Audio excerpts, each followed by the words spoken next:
നമ്മളെല്ലാവരും ഹിറ്റാണെന്ന് കരുതുന്ന എന്നാൽ തിയേറ്ററിൽ പരാജയപ്പെട്ടു പോയ 3 സിനിമകൾ. നമ്പർ 1, ആട്. അതെ, ആട് ഒരു ഭീകര ജീവിയാണ്. 2015 മിഥുൻ മാനുവൽ തോമസിന്റെ സംവിധാനത്തിൽ ജയസൂര്യ നായകനായി പുറത്തിറങ്ങിയ ഈ സിനിമ തിയേറ്ററിൽ ഒരു പരാജയമായിരുന്നു. പിന്നീട് DVD റിലീസും സോഷ്യൽ മീഡിയ പ്രചരണവും ഒക്കെ വഴി ഈ സിനിമ പിന്നീട് യുവാക്കൾക്കിടയിൽ ഒരു കൾട്ട് ഹിറ്റ് പദവി നേടിയെടുക്കുകയായിരുന്നു. അതുതന്നെയാണ് ഷാജി പാപ്പന്റെ രണ്ടാം വരവിനും അതിന്റെ വലിയ വിജയത്തിനും ഇപ്പോൾ 3-ാം ഭാഗം ചിത്രീകരിക്കാനും കാരണമായത്. രണ്ടാമത്തെ സിനിമ കൊച്ചി പഴയ കൊച്ചിയല്ലെന്നറിയാം, പക്ഷെ ബിലാൽ പഴയ ബിലാൽ തന്നെയാണ്. അതെ, ബിഗ് ബി. അമൽ നീരദിന്റെ സംവിധാനത്തിൽ മമ്മൂക്ക നായകനായി 2007 പുറത്തിറങ്ങിയ സിനിമയായിരുന്നു ബിഗ് ബി. അന്ന് ബിഗ് ബി ക്ലാഷ് വെച്ചത് ലാലേട്ടന്റെ ചോട്ടാ മുംബൈയുമായി ആയിരുന്നു. ചോട്ടാ മുംബൈ വൻ ഹിറ്റായി മാറിയപ്പോൾ ബിഗ് ബി തിയേറ്ററിൽ തകർന്നടിയുന്ന ചിത്രമാണ് നമ്മൾ കണ്ടത്. പിന്നീട് മമ്മൂക്കയുടെ സ്റ്റൈലിഷ് ലുക്കും ആക്ഷൻ രംഗങ്ങളും ക്യാമറ വർക്കും എല്ലാം യുവാക്കൾക്കിടയിൽ ഹരമായി മാറുകയായിരുന്നു.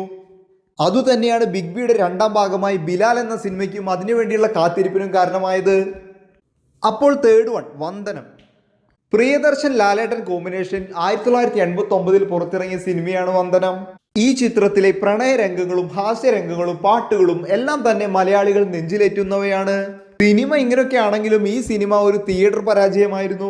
ഈ സിനിമയുടെ ക്ലൈമാക്സ് ആണ് ഈ സിനിമയുടെ പരാജയത്തിന് കാരണമെന്ന് പിന്നീട് പ്രിയദർശൻ തുറന്നു സമ്മതിച്ചിരുന്നു. അതെ, വന്ദനം ഒരു ഹിറ്റ് അല്ലായിരുന്നു എന്ന് എനിക്ക് ചിന്തിക്കാനേ സാധിക്കുമായിരുന്നില്ല. നിങ്ങൾക്കറിയാവുന്ന ഇത്തരം സിനിമകൾ കമന്റ് ബോക്സിൽ രേഖപ്പെടുത്താമോ?